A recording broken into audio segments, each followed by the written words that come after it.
Os mapas dos naufrágios nos Açores. Um projeto inédito de cartografia e modelação subaquática procura fornecer aos mergulhadores que visitam a região autônoma dos Açores uma ferramenta única para coordenar as atividades turísticas sustentáveis entre o vasto espólio de destroços subaquáticos do arquipélago. Já há mapas dos labirintos submersos. Um arqueólogo flutua sobre os destroços da barca Caroline. O levantamento por fotogrametria corresponde a uma cobertura fotográfica sistemática do objeto a modelar com grande sobreposição, idealmente de 80% ou mais. Na cobertura do Caroline, foram efetuadas mais de 3 milhares de fotografias. A escuridão da noite era quase total naquele dia de setembro de 1901 em que um comandante, enganado por uma avaria no sistema de navegação do seu navio e pela ausência de faróis em terra, os faróis começavam então a ser instalados nos Açores.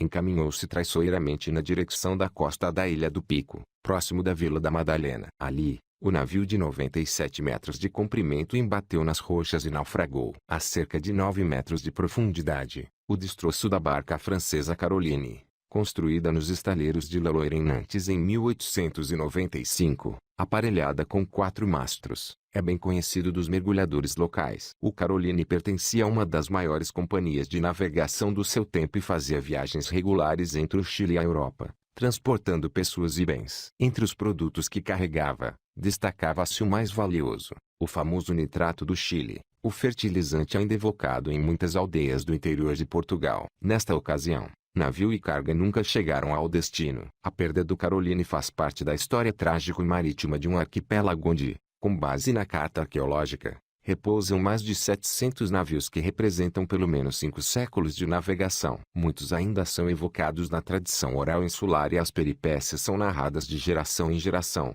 sobretudo nos casos trágicos em que o respectivo navio arrastou para o fundo membros da tripulação. Muitas viagens foram abruptamente interrompidas nestas águas, deixando aqui uma marca profunda e vasto território de pesquisa para os arqueólogos subaquáticos. O picaroto José Bettencourt é investigador do Centro de História da Quim e da Além-Mar, das Universidades Nova de Lisboa e dos Açores, e trabalha em parceria com o Observatório do Mar dos Açores. Nos últimos anos, a sua equipe de investigação tem desenvolvido um projeto de recuperação de alguns destes naufrágios congelados no tempo, de forma a mapear, de forma acessível, completa e rigorosa, a zona do destroço e, ao mesmo tempo, obter no processo informação inédita sobre técnicas de construção, materiais utilizados e cargas transportadas. Ao contrário do que se poderia imaginar, os membros do projeto passam pelo menos tanto tempo à superfície como debaixo de água, pois a investigação recorre a modernas técnicas de fotogrametria e visualização tridimensional. Financiado pela Associação de Turismo dos Açores, o projeto desenvolve, neste momento, um mapeamento de 3 destroços, o do Caroline na Ilha do Pico, o do Maine no Faial e o do Ledador na Terceira. O objetivo é potenciar a visitação por parte dos operadores de mergulho locais, dotando-os de suportes interpretativos que ajudem os mergulhadores recreativos a compreender e conservar os achados que ganham agora uma nova vida, explica José Bettencourt. Foram escolhidos destroços consolidados, razoavelmente estudados e acessíveis a mergulhos comerciais, na expectativa de desenvolver, como noutras regiões do globo, um produto turístico sustentável e inovador. Numa parceria entre o Turismo dos Açores e a Direção Regional da Cultura, foi igualmente produzido um guia do patrimônio cultural subaquático. Muitas viagens foram abruptamente interrompidas nestas águas, deixando aqui uma marca profunda e vasto território de pesquisa para os arqueólogos subaquáticos. Quando mapeamos um navio, agrupamos as centenas de fotografias recolhidas, que compõem o mosaico dos destroços no fundo do mar, e estamos a abrir uma nova janela de conhecimento, diz José Bettencourt. É como se embarcássemos numa cápsula do tempo e, de repente, regressássemos aos momentos em que o navio colapsou, passo a passo. A observação de um navio mapeado permite observar todo o contexto do sítio arqueológico. Foi isso que sucedeu com o vapor inglês Maine, de 101 metros de comprimento, construído em 1868 pela Caird Company Greenock, que naufragou na Ilha do Faial em 1892. A família Dabney, pioneira da fotografia naquela ilha do Grupo Central, e imortalizou o momento numa imagem que registra o navio em chamas, perdido na Baía de Porto-Pim com uma carga de algodão e gado proveniente da cidade americana de Nova Orleans e destinada a Liverpool. O incêndio começou no sector de alimentação do gado e sentenciou esta embarcação a repousar a cerca de 5 metros de profundidade. Apesar de ser conhecido há muito tempo pela população local, sabíamos pouco sobre os destroços deste naufrágio. Acrescenta José Bittencourt. O mapeamento revelou uma dimensão insuspeita. Os restos do mar estendem-se por mais de uma centena de metros, incluindo a popa, parte do costado de estribordo e a proa. É impressionante porque a fotografia compósita agora construída ilustra um esqueleto despido da pele, onde domina o escovém, por onde passava a amarra de uma das âncoras. Em torno dessa estrutura adivinha-se o alinhamento dos vaus do convés, que sugerem que o outro bordo se encontra enterrado. O trabalho revelou também que o mar abriga uma extensa biodiversidade, funcionando como um verdadeiro recife artificial, cuja colonização pode ser determinada como um relógio natural, pois existe uma data precisa para o momento em que chegou ao fundo. Numa parceria entre o Turismo dos Açores e a Direção Regional da Cultura, foi produzido um guia do patrimônio cultural subaquático. A técnica de mapeamento de um navio consiste na captação de centenas de fotografias por um operador pairando lentamente sobre a área dos destroços, em varrimento de toda a zona, complementado com a colocação de pontos que permitem depois executar medições exatas susceptíveis de revelar a extensão de todo o destroço. Os métodos de fotogrametria desenvolveram-se significativamente nos últimos anos e tornaram-se acessíveis a aplicações industriais ou científicas. Correspondem a uma cobertura sistemática do objeto a registrar em fotografia com grande sobreposição,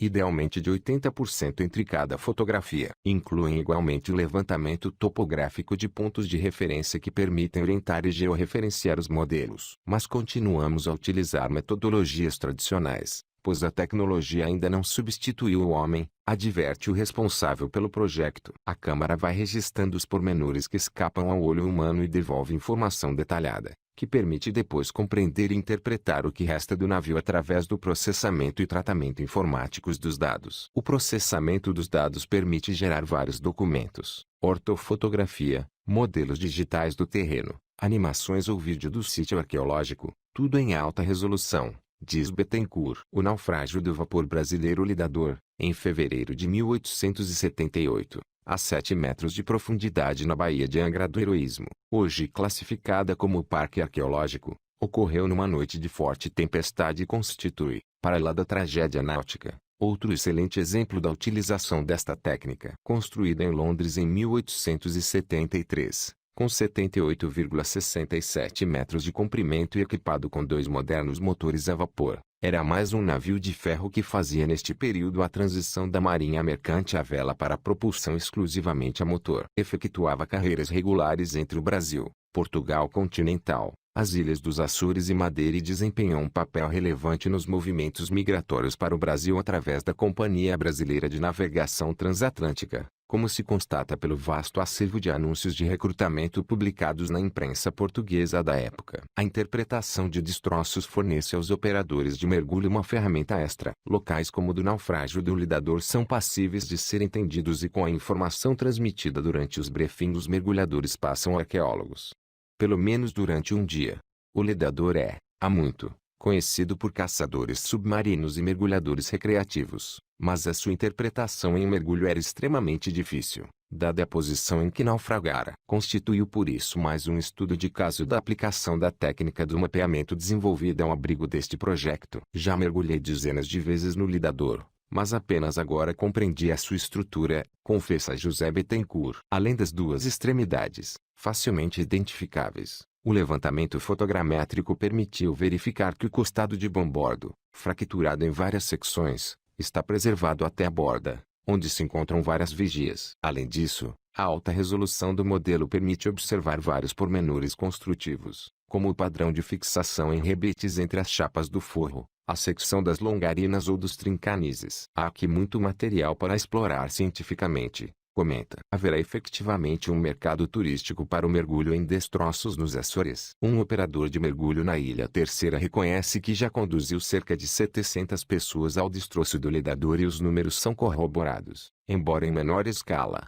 Noutras ilhas do arquipélago, é uma imersão acessível a mergulhadores com pouca experiência e excelente para batismos e aulas de formação. Agora, graças ao trabalho de pesquisa já efetuado, será igualmente possível interpretar o local na plenitude. A perspectiva do mergulhador altera-se com a informação transmitida durante o briefing, momentos antes da saída para o mar. A biodiversidade abunda nos locais dos destroços que funcionam como verdadeiros recifes artificiais. Equipados e prontos a mergulhar, os mergulhadores passam arqueólogos pelos menos por um dia. E um mergulho na Baía de Angra é um privilégio. Não existem muitos locais no mundo com condições geográficas e históricas tão especiais. Em Terra, ergue-se uma cidade classificada como Patrimônio Mundial, centro nevrálgico das rotas atlânticas durante séculos. Com imaginação, as ruas do centro histórico voltam a fervilhar com o buliço próprio dos portos. Os cheiros das especiarias entram pelas narinas. O casario colorido é interrompido pelas formas imponentes das igrejas e do forte. O fundo deste mar que se projeta sobre a cidade é como uma linha de continuidade invisível entre a história já contada e o conhecimento que se conserva escondido entre as areias finas deste fundeadouro natural, conclui José Bittencourt.